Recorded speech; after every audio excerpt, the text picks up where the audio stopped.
Hey everyone, I'm Aaron Ritter, and I am Limitless Outdoors. What do runners, hikers, backpackers, and hunters all have in common? We love to talk about a good dump. So, I'm going to talk about a bag dump. This is a bag dump for a backcountry early archery elk hunt on the Washington coast for Roosevelt elk with my best friend and hunting partner, Michael Sims of Timber and Tines Outdoors. So before we start about the gear dump itself, I want to talk about my background or history as a backcountry and or solo hunter. My first two solo hunts were in the mid to late 90s. Antiquated gear. Even for the 90s, the gear that I compiled for those two hunts were very antiquated. My pack and frame was literally a Vietnam era pack and frame. But I made it work and I had a great time. My third and fourth backcountry hunts, straight up solo hunts, were in the Blue Mountains in southeast Washington. The gear that I compiled for that hunt was a mix of newer, more contemporary gear for the time and then some pretty antiquated gear. When I say contemporary gear for the early 2000s, I'm talking about my Dwight shoe, who at that time was my archery idol. His external pack frame that had the fleece main compartment and the fleece fanny pack. You could detach them. I loved them. Had two great hunts. Well, I hunted two really good seasons with that gear. Loved it. Well, now it's 2020 and I'm going on my next backcountry hunt. I'm going to start out with what I'm going to wear when we lock the truck and head into the wilderness. So I'm a Badlands guy. My hunting partner, Michael, is a Sitka guy. And that's great. And yes, we give each other a hard time. But standard ball cap. I'm going to wear a ball cap. I have Badlands gaiters. We're hunting in Washington State on the coast. It's wet, guys. If it's not raining, it's foggy. If it's not foggy, it's misty. If it's not misty, it's raining. And it's a jungle. It is a Pacific Northwest jungle. So gaiters are pretty much a must, or no matter how much waterproofing you put on your boots or how much Gore-Tex you have on, stuff's gonna get wet. And the great news is stuff's gonna get wet. But anyhow, here's my gaiters. For boots, I'm on the Solomon train, and I'm running these Solomons. They're the GTXs, and I'm doing it because I'm a military guy, and I've wore Solomons quite a bit on my platoon or team, whatever you want to call it, and they work good. So I trust them, and I know they're going to keep my feet dry, and they're comfortable, and they work, and so Solomons. Now, socks. Socks are uber important, guys. As a runner and as a hiker, backpacker, as a hunter, socks are uber important. So these are Smart Wools, and it's actually they call it it's one of their hunter editions, and they're warm, but they also regulate heat. So I wear them. I've been wearing these all summer on my training hikes. I've been wearing them all summer. I'm stationed on the East Coast, so I hunt whitetail a lot, so I have some cameras out, and so I wear these when I'm out hiking around on my property checking cameras, and even though my feet sweat, most importantly, they don't stink, and two, my feet do not feel hot, and it really manages the thermals really well. So Smart Wool socks, I can't talk enough about them. Talking about wool, merino wool is amazing. So here's some black Ovis merino wool underwear. Gotta have them. And yep, I'm a Badlands guy. So here is their Algus Crew. It's like their Cool Tech stuff. Super comfortable, super lightweight. Helps wick your moisture. So do the socks. Wearing that. And then yeah, I wanted to wear some Badlands pants, but they just can't. Can't get my size in stock. So after doing some research on the interwebs, I found out that these Wrangler Tech pants, which are super inexpensive.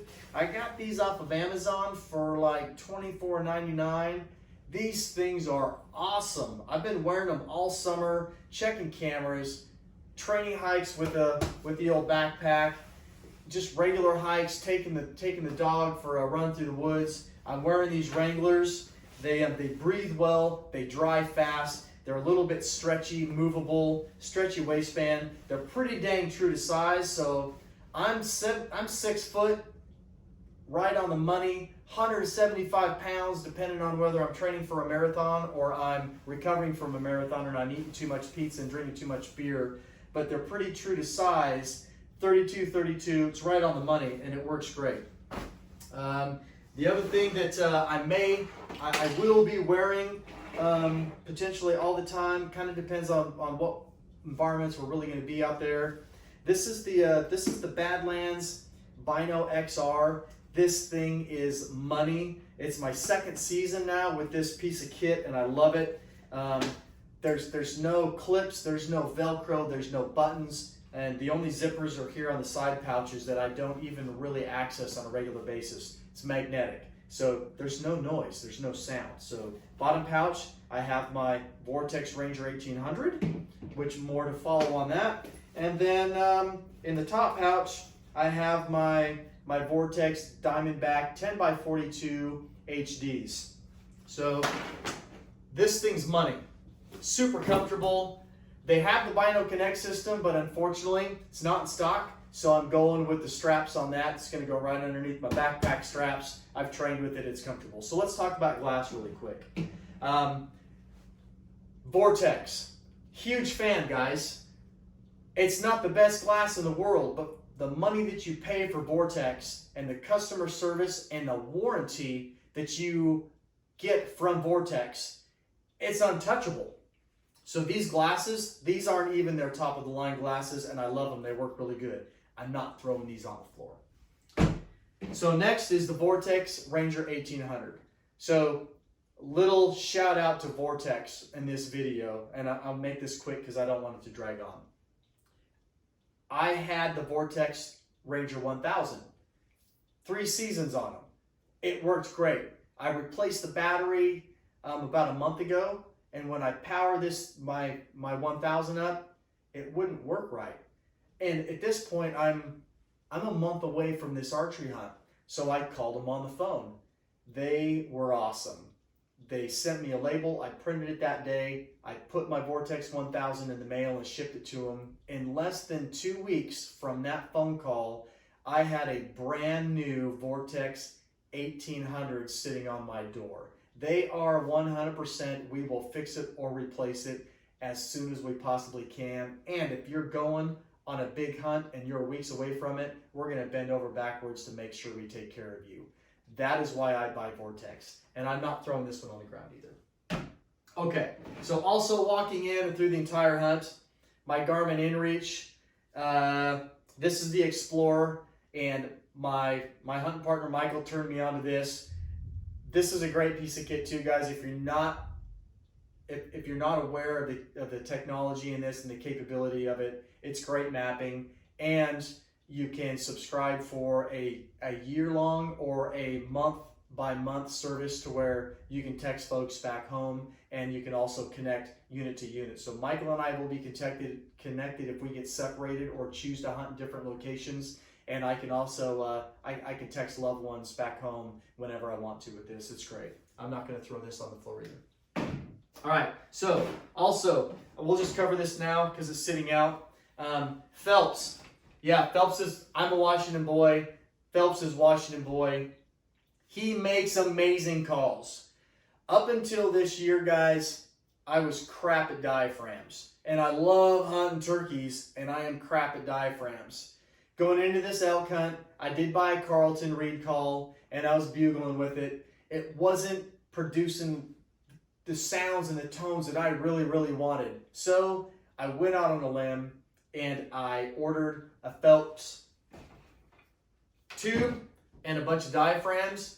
Guys, I'm telling you, I'm bugling pretty dang good. So good that my hunting partner is looking forward to me playing my sweet music, as he's calling it, in the woods, and I'm going to call it a bull elk for him.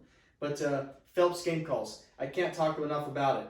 The gray call, this thing's money. So if you're looking for a good diaphragm, look on Phelps game calls, and at the very least order the gray one. And if you're pretty proficient with diaphragms, the hot pink one, it's bad. It's the moneymaker. All right. The tube, you got to have a bugle tube, and I love my Phelps tube.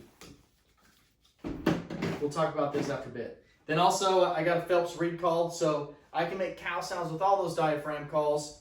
I've got a reed call, and I have another one here. I'll show you in a little bit. So reed call. All right. So let's get on to the pack. I'm just going to start pulling things off here, guys. Really no rhyme or reason. I'm just going to start stripping it down. So what do we have on the bottom of the pack?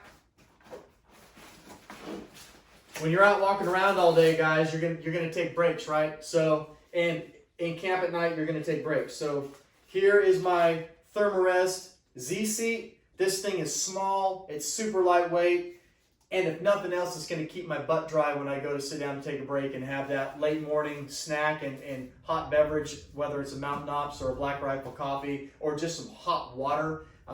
Doesn't matter. I'm gonna have a dry sit-upon. On a dry sit-upon.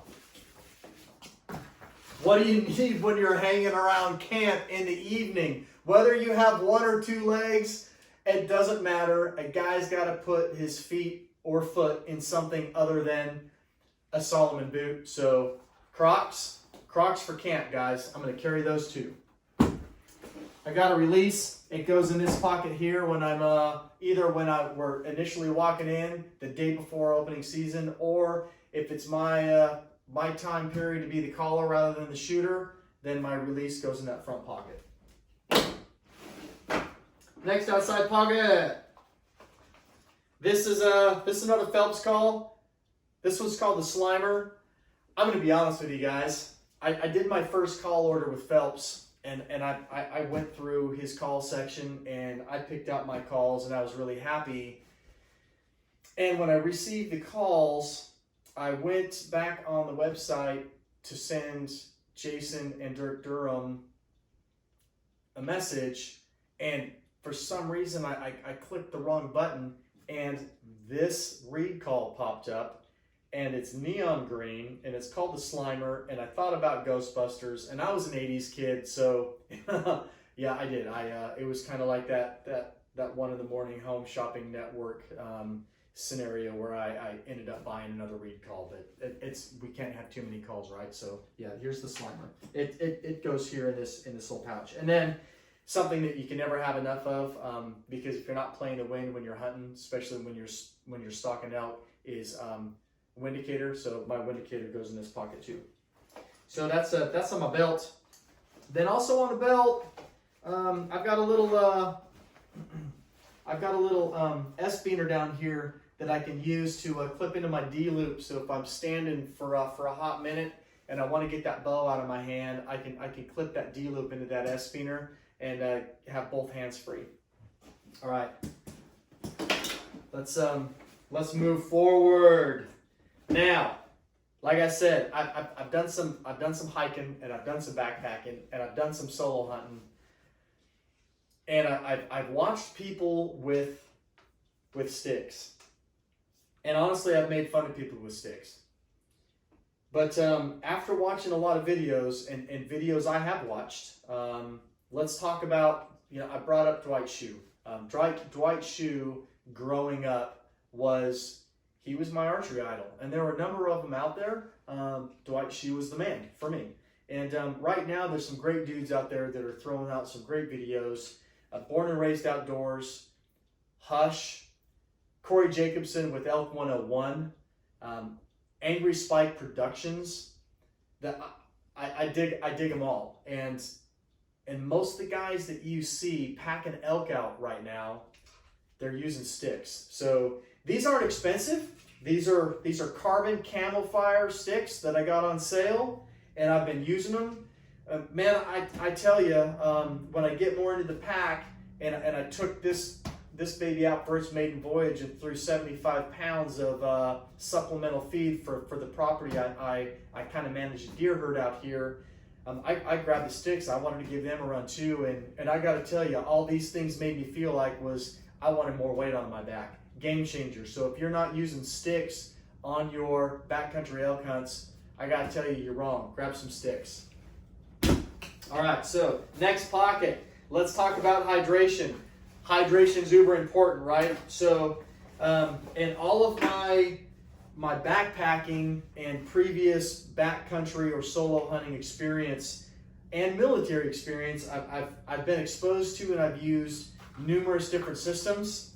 And as simple as an eye drop bottle full of bleach, and literally just put drops of bleach in my canteen or my water container. Iodine. If you've used iodine, you never want to use iodine again. At least I don't. It doesn't do good things to my guts. I've used the Sweetwater filters, the hand pump filters, and this year I am transitioning to the Sawyer filter. This thing's great. It's a good tool to have in your toolkit. And I'm taking in a couple of I'm taking in two 2-liter bladders and the filter itself, and then I'm utilizing the internal water bladder for my pack rather than an exterior Nalgene. And I went to REI and I picked up an additional tube that with a quick connect on it that hooks onto my filter, so that I don't have to completely pull my bladder out of my backpack. I just pop the lid, quick connect this into it, and then I can fill my water bladder without pulling everything out. So this thing's great. Water filters are super important, guys, on your backpacking trip. So make sure you're getting the right stuff that you need to hydrate, because hydration is everything. Okay, that's gonna go. That bag's empty. Let's go to this side. So first off, on these exterior pouches, I got some Kaibo tape here, and I've got some wet wipes. Guys, I'm telling you, wet wipes are money. And these wet wipes are for my backside and also for my hands if and when they get a little bloody. And so those can go down there. This side over here, it's got my little handy dandy tripod, because I want to do some filming. We want to take some good pictures. And whether I'm solo hunting or I'm hunting with my best friend, it's good to get pictures of yourself and with your hunting partner some good footage, because it's all about memories, right? It's one of the reasons why we do it. Then on this one over here, this is my Badlands rain cover for my pack. So I keep it on this exterior pouch because again, man, it's Washington. It's the Washington coast. So it's not if it's going to rain while we're out there for 2 weeks. It's when and how much and how often. So I want this handy, so if we get hit in a downpour, I can just pull it right out and cover my stuff. All right. Rubber wire ties, guys. I love these things. They're great. So I have 2 different sizes tied to the exterior of my pack if I need to use them for anything. And then also, I'm one of those guys, maybe it's a military thing. I'm super anal about having all these straps hanging around, dragging in the wind, catching on stuff.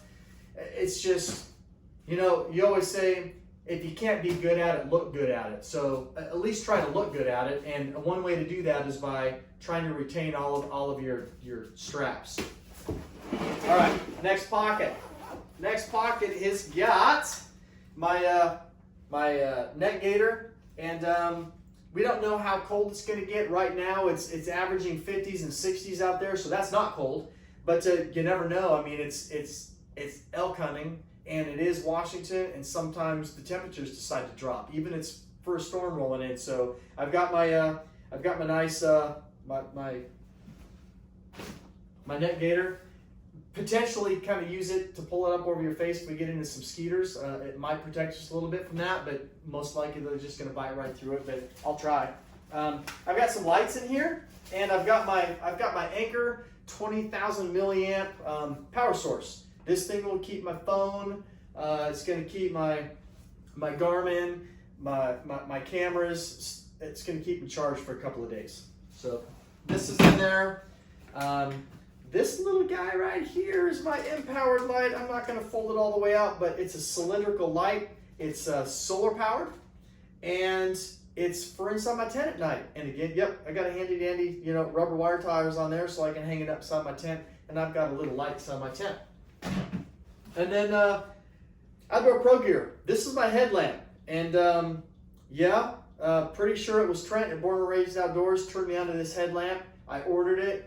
It's super inexpensive, and this thing works like a champ. I highly recommend it. Spent a lot of money on more expensive headlamps. I've had a plethora of them through the military. It runs on batteries, sure, but I carry a spare pair. The thing is super bright, and it runs forever. All right, what else do we have in here? I have my spare batteries for the headlamp. I have spare batteries for my hearing aids because being an action hero in the military is a great time, but it takes its toll on the body. So yeah, I'm in my late 40s and I'm wearing hearing aids. I've got a lighter in here for an emergency if I need it, spare retaining bands, and then I do have a spare headlamp, guys, but my spare headlamp is a teeny tiny Petzl that if I'm going to have to resort to a spare headlamp, I'm not carrying another full-size spare headlamp. I'm just not going to do it. So my spare headlamp is small. There's that. What else we have in here? Oh, pretty important stuff in here. Couple of spare diaphragms. Why? Because if you practice with your diaphragms enough and you use your diaphragms enough, they don't last forever. So I highly recommend that you order a couple of your favorite diaphragms that you really, really like, and you put them in your bag because chances are you're going to blow one out. And then I have my licenses and my tags in here, and something else really quick that I'm gonna get all nostalgic for a minute. When I was a young man, I was raised in a hunting family, and when I turned 16, I ventured off for my first archery deer hunt. And when I got up to go to school, which I had back then, we loaded all of our stuff in our vehicles, and when we got out of school, we just changed in the parking lot and drove to where we were gonna hunt. So when I got up to depart for school in the morning, I found a note laying on my pile of hunting gear by the front door. It was from my father. And again, yeah, I'm gonna get all sappy here. He wrote me this letter because I was venturing out for my first hunt on my own vehicle, own hunt, and he wanted to make sure that I remembered a few things. And I'm just gonna read the first thing that he wrote here. It says, first, sit down and get your shit together so you don't get excited and cut yourself. So that's, I have carried this letter with me on every single hunt I have ever been on since my dad left this for me on my pile of gear back in the 80s. Even my red stag hunt that I went on over in Spain, this note was in this Ziploc bag with the Band-Aid he had sitting on top of the letter. So this just had some miles. No, I'm not going to throw this on the floor either. So anyhow, back to the good stuff. Let me get this right. I have a pen, I have a zip tie, I have a length of paracord in there. This will last for several hunting seasons because you can strip the innards out of it to tie your tags on if you need to. But there, I have my tags here. All right, that's empty. Let's get inside. So, Badlands pack. Let's talk about that for a second. This is the Vario system, and I'm gonna step off camera for a second, but I'm not going far. I'm just right here. I gotta grab something. So there's several pieces to the Vario system. I'm gonna pronounce it right eventually. So it is the frame that has several different pieces that you can attach to it. So I'm not going to pull this off tonight. Underneath there is a Hunter Orange meat shelf that's integrated to the frame. I can pull it on or off if I want to. This is the Vario 33. It's a 3,300 cubic foot bag. They also sell one that's 5,000 cubic inch, and then they also have one that's I think it's around 6,200 cubic inch. This is what they call their day pack, and it integrates onto this frame as well. So if we decide to stop to no longer backcountry on this trip and we're going to go to a different area instead of main camp, I can take the 33 off of here, I can put the day pack on here. Now I'm only taking some food for the day and whatever I need to do to process an animal. So it's a great system. Then the other thing that I like about it is this is their meat bags, and they're washable, they're reusable, they're antimicrobial, and they integrate onto the frame. So I can pull this off of the main frame, extend it off with the integrated straps they have on it, and I can put my meat sack onto the frame. This thing isn't going anywhere. It is secure. The load's not going to shift. Am I gaining a little bit of weight by the straps and the buckles on this? Yeah, I absolutely am. However, how this secures to my pack and integrates with this pack frame, I absolutely love it. So these are my meat bags. This is the Vario by Badlands. So let's continue to move into the pack.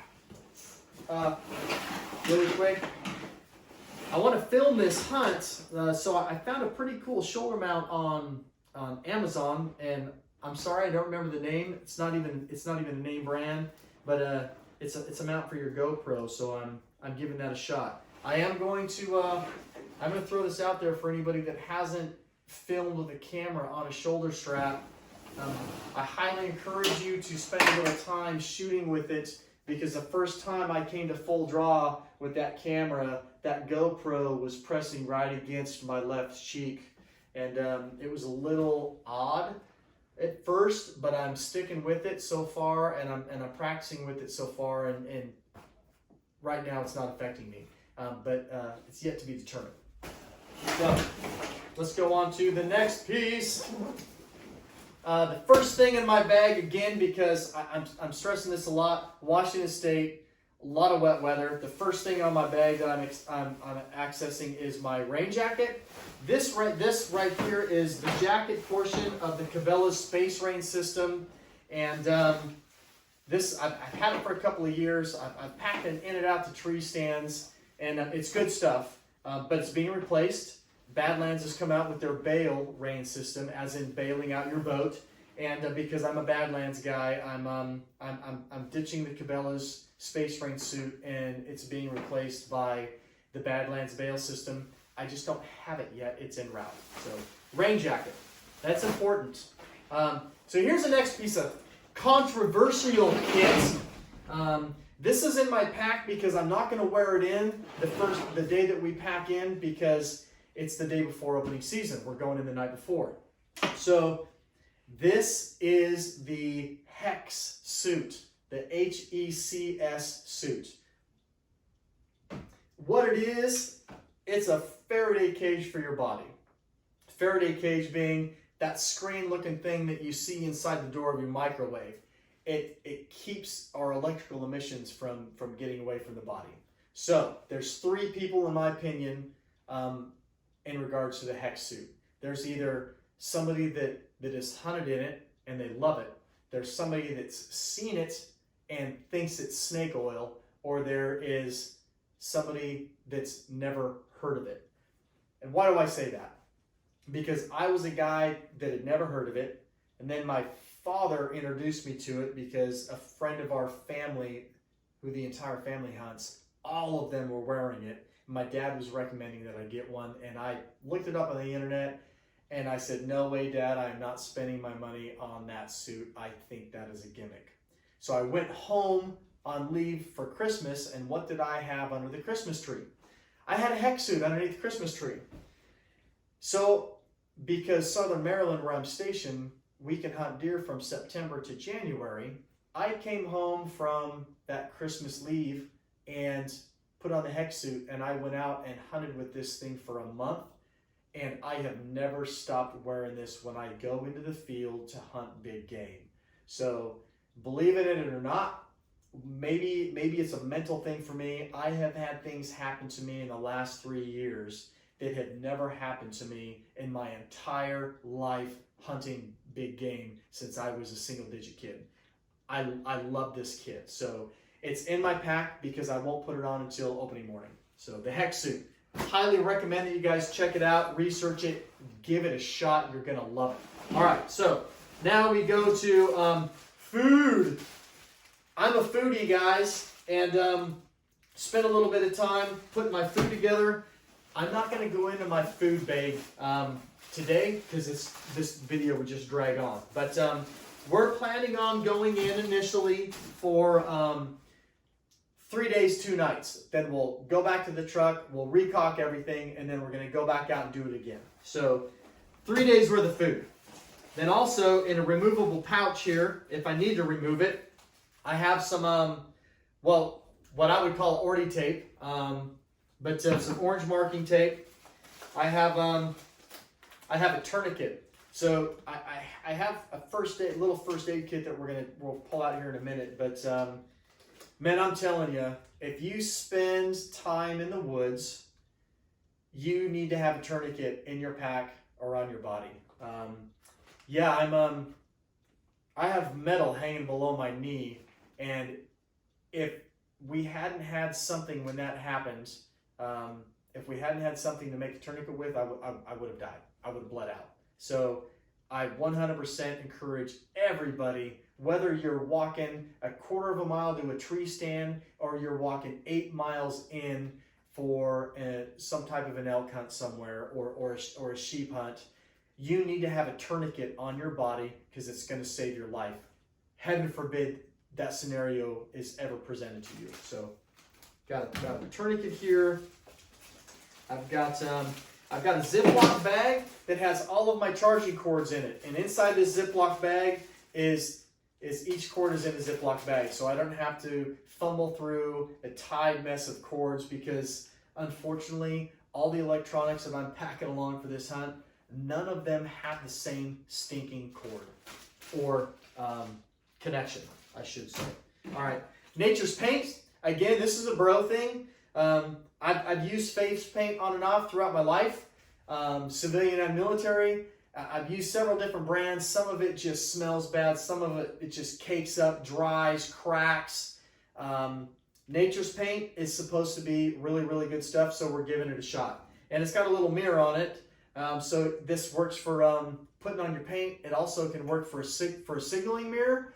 And also, I'm wearing glasses, so I also wear contacts. So I'm taking contacts into the field with me. So I have a mirror that I can try to put my contacts on because I'm crap at putting my contacts in and out. So Nature's Paint. Then the next thing is I want to talk about the Outdoor Edge razor knife.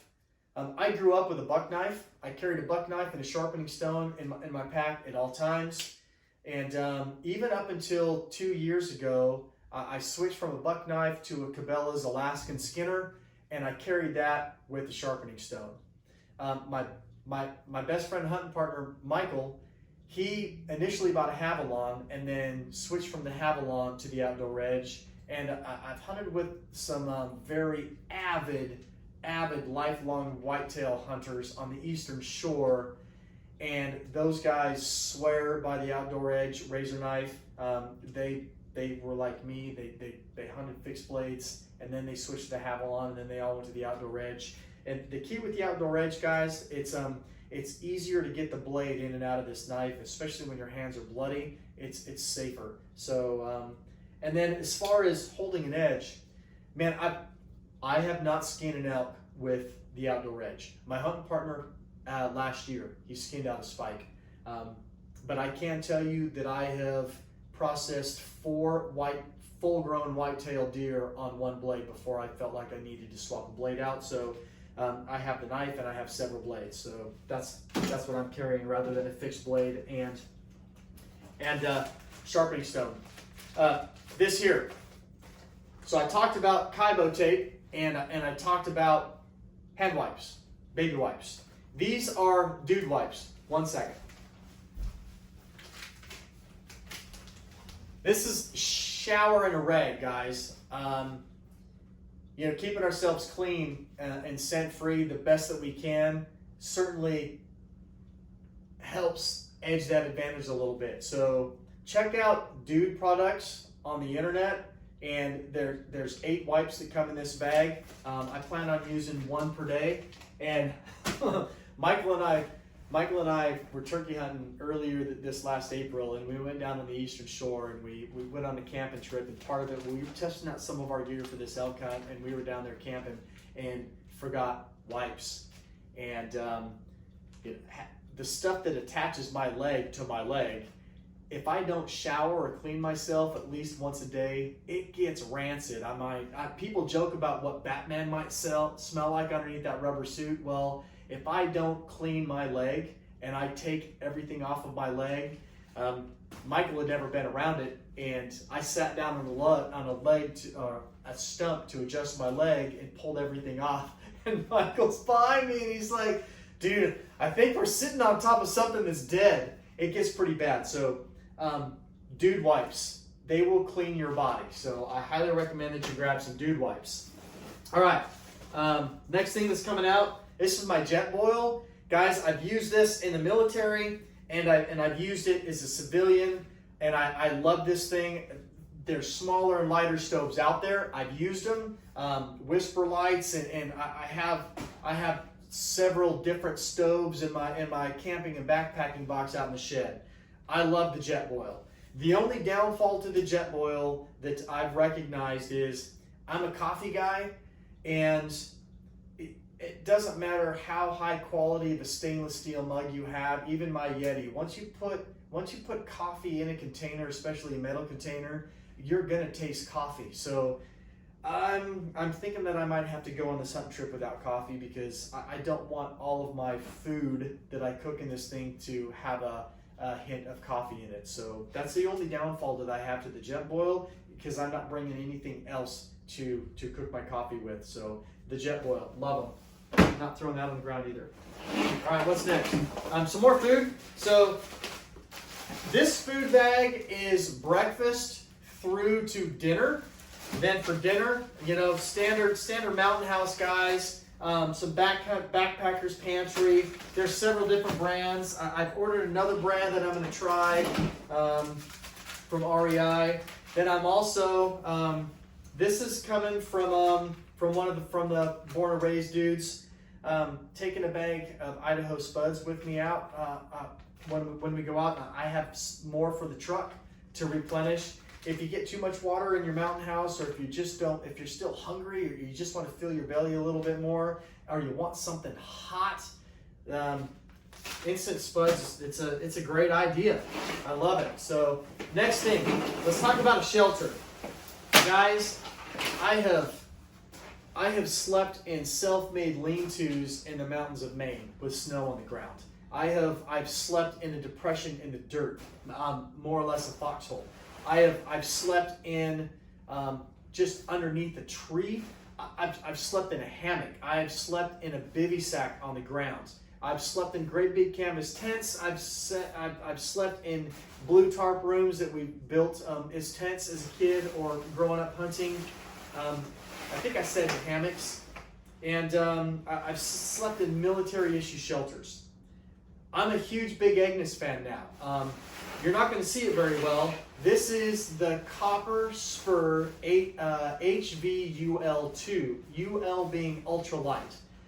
This tent is awesome. The 2-person, again, with any tent, any shelter that you purchase, if it says it's a 2-person, realistically, you're almost sleeping on top of each other. But I bought the 2-person because my girlfriend wants to do some backpacking with me, so it will be big enough for the 2 of us. And this system gives you the ability to take the tent and the base and a rain fly. And they have 2 different rain flies for it, which they have the hotel rain fly, which I have, which gives you a complete separate awning or additional enclosed space that comes off of the tent itself. You can just set the fly down, hook the poles into it, and not take the actual tent with you, and then you just have your rain fly and a base on it.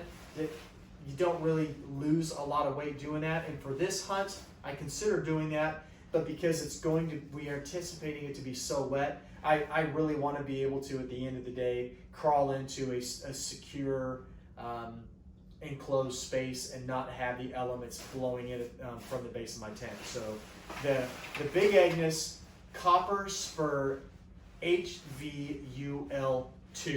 Michael took this on a 5-day fly fishing trip on the Smith River in Montana earlier this summer, and it rained almost every day that they were there. And the two things that were dry for him was the inside of his tent and his sleeping bag. So it's a great tent. So here's all the poles for the tent and my hotel rain fly. All right, next thing we're gonna pull out.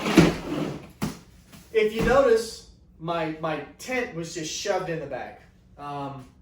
Back in the 90s, back in the early 2000s, and even through a portion of my military time, I kept everything compartmentalized. Everything was in a stuff sack. Everything was in its original bag.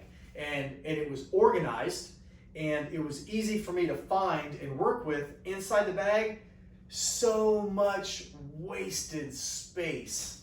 So that's why my tent is just shoved in there the way that it is, because I can manipulate that tent into the very bottom crooks and crannies of this bag. Now, this, yes I do. I have a dry bag in here, a compression dry bag, and this is a Sea to Summit bag. And the reason why I'm bringing this is because I want my sleeping bag to stay dry. So I bought the Sea to Summit. It's a 13 liter dry bag. So it has my my REI Helix sleeping bag. So sleeping bag, guys.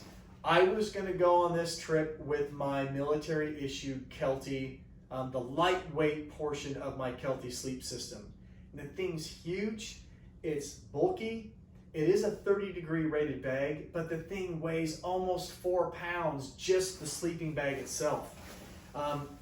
I planned to get a quilt. I just didn't want to dump the money. I said dump. I didn't want to dump the money on a quilt this year.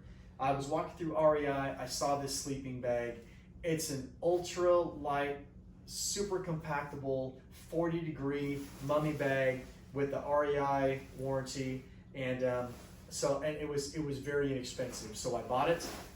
It's going to keep me warm, and I want to keep it dry. So I have it in this dry bag. And since I was putting that into the dry bag, I am taking a couple pieces of extra layering with me on the hunt. Merino wool, guys. Again, great thermal regulator, very good wicking properties. So I am taking some pants because it's a 40-degree bag, and I'm usually a pretty hot sleeper. But in case the temperature drops on us while we're actually out during the backcountry portions of this hunt, I have some merino wool bottoms, and I have the merino wool zippered sweater by Badlands. This thing is awesome. Check it out on the interwebs. I love this piece of clothing. It's great. Extra sock, extra drawers, and then the long sleeve the Badlands August moisture wicking cool temp long sleeve if I want it. Again, those are going in the bottom of that stuff sack with my sleeping bag. Because honestly, guys, if I'm going to take spare clothes with me because I'm wet or cold, I don't want wet or cold clothing coming out of a backpack to replace wet or cold clothing. So I'm putting my extra clothes in that dry bag. If it wasn't for that, it would just be stuffed loose inside my bag. So again, here's my little my Sea to Summit pillow, and it's not in the bag. It's just stuffed in the bottom. And I have my climate. the Ultra V mat. It's insulated. And what I've done with this, guys, if anybody's spent enough time on a sleeping pad, it's a slip and slide. And so I took silicone caulking, and I have ran strips of caulking all over both sides of it, so my pad isn't going to slip and slide all over the floor of my tent. And this is going to assist with holding my sleeping bag in place so that I don't slip and slide all over my sleeping pad. Now, here's a piece of cool kit. I met a guy 2 Decembers ago in Las Vegas at the National Finals Rodeo. There's a thing called Cowboy Christmas, and it's great. I love it. And yeah, I used to cowboy when I was younger. And now, on the upper level of that building, they have the outdoor show. And there was a dude there selling his fare and wares called Rack Addicts. And they make some great hats, they make some great shirts, and at that time that's pretty much what they made, were hats and shirts. Now they're starting to branch out, making into some different gear. And this is what they call the Rack Addicts Kill Pad. This is a super lightweight ripstop fabric barrier you can throw down on the ground. And this is multi-purpose for me. So if something happens in an emergency, I can use this almost like a space blanket. I can lay on it on the ground. It's a signaling panel, but above all and foremost, I'm packing this thing into the woods so that when we knock an elk down and we start processing the meat, I can lay this kill pad down on the ground and we can throw our meat on top of it and keep it off the ground. And then from there we can start stuffing meat bags. So the Rack Addicts Kill Pad. Highly recommend this piece of kit. They make it in different colors, but again, I went with orange because this is a great signaling blanket. Because people do get lost. I mean, country singers get lost, for goodness sake. So if a country singer can get lost, I'm pretty sure a knowledgeable hunter can get lost. All right, so then we also have, and I think we're getting down to the nitty gritty, guys. Tent stakes, they're in a bag down below. This is my little, like a meat processing bag. So it has some rubber gloves in here. It has a Ziploc bag in here that says heart and liver on it, because I'm not a big innards fan, but my mom and dad are. So if I can manage it, I'm probably going to bring the heart and or liver out for mom, because mom gets what mom wants. And then I also have, if you guys haven't heard Nylaflume bags, I have 3 Nylaflume bags in here. And Nylaflume, they're awesome. I could use a Nylaflume bag to keep my sleeping bag and my clothes in, and I wouldn't have to carry an extra bag with me. The difference is I can compress that dry bag down to where almost like it's vacuum sealed and seal it off. It's not going to expand. The Nylaflume, I can't quite do that. So I'm taking the Nylaflume bags to one, if I need to use one as a complete packed water moisture barrier, stuff everything in there if it's going to get really nasty, and or depend if the temperatures increase on us and we have an elk down, we can get the meat in the meat bags down to a water source in a drainage or in a canyon. We can put them in the Nylaflume, and we can put them in the water, the actual creek, to help cool them out while we're packing meat out. So this is my little kill bag. And then I've already covered meat sacks, but both my hunting partner Michael and I, we vacuum sealed our meat sacks. So I threw it on the ground. Hold on a second. I'm gonna step in front of the camera for you guys, because saving space is important, especially when you're looking at multi-days. Space inside of a 3,300 cubic inch pack, it disappears quick. So when you look at the space between this rolled up, or even if I folded it compared to this, is significant. So I have vacuum sealed all of my meat bags. That one wasn't, because I wanted to show it to you guys. So there's my meat bags. And guys, hold hold on. Here's my water bladder. Hide in here with my water bladder. It's this bag and this bag. All right. Save this one for last. In here, this is my toiletries. Got to take care of your teeth. There's a toothbrush. And then, yeah, again, contact solution, contacts, Aquaphor, guys. So this Aquaphor, you can use it on your lips if you get chapped lips. I use it on hot spots, abrasions, sores on my leg. Yeah, I will. I'll rub it on my leg and then I'll put it on my lips if my lips get chapped. But we're hunting, right? And also, if you have any type of chafing, this stuff is great on chafing. So, and then in here, I have the travel bottle of Aleve, and then I have another empty one that has some medications that I have to take on a daily basis. And then what I don't have in here right now, and I'm glad that we're doing this gear dump because it reminded me, it's on my checklist, but Leukotape is some great stuff. And so I'll take some Leukotape and I'm gonna wrap some Leukotape around one of my Aleve bottles, which also something that I missed. When I was talking about the hiking poles, each pole, one pole has a wrap of electrical tape on it. When I say a wrap, let's just say that I stood there for a few minutes and wrapped electrical tape on that trekking pole. And then the other trekking pole has Gorilla Tape. So there's a huge difference, guys, between Gorilla Tape and duct tape. And I highly recommend you spend a couple extra bucks on the Gorilla Tape and use Gorilla Tape because it's the money shot. So there's my toiletry bag. First aid. So I covered the tourniquet. I will say that for the last 3 hunting seasons and going into this pack until just recently, I carried a full-on IFAK kit that I went into combat with. It was vacuum sealed and it had everything in it.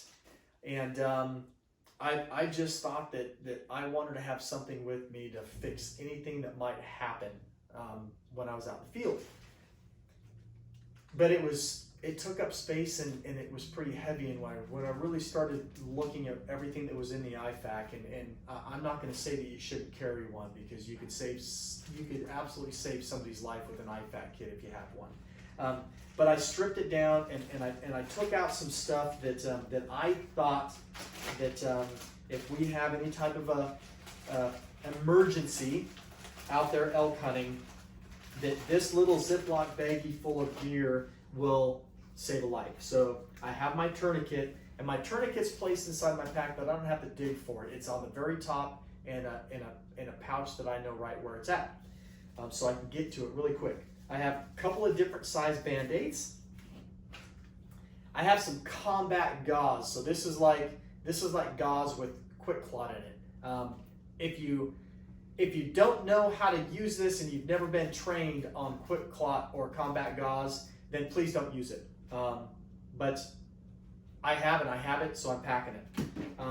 And a bandage, because you can wrap bandages with that. You can help use it to make a splint. Or if somebody's got a sore elbow or a sore ankle, you can use it for compression. Then I have some gauze bandage there, big gauze bandage there, and I have some more rubber gloves. So that's what I got there. That ends my pack dump. And guys, with this bag and 3 days of food and 2 liters of agua in here, with everything that I've dumped on the ground, I'm at 40 pounds. So that's not a bad load for a guy that's going to go in and hunt for 3 days and 2 nights. So that's it for this video. Again, I'm Aaron Ritter, and I am Limitless Outdoors. You can find me on Facebook at Limitless Outdoors. You can find me on Instagram at Limitless Outdoors. And I have a brand new YouTube channel in its infancy, and this video is going to be on it. You might be watching it on YouTube right now. So you can find Limitless Outdoors on YouTube. Please check me out. like and follow all my social media pages. And if you're watching this because you're a hunter and you have the opportunity to hunt elk or any big game this year, I wish you the best for the pending 2020-21 big game season. Be safe, have fun, be ethical, and enjoy your season. Thanks, guys.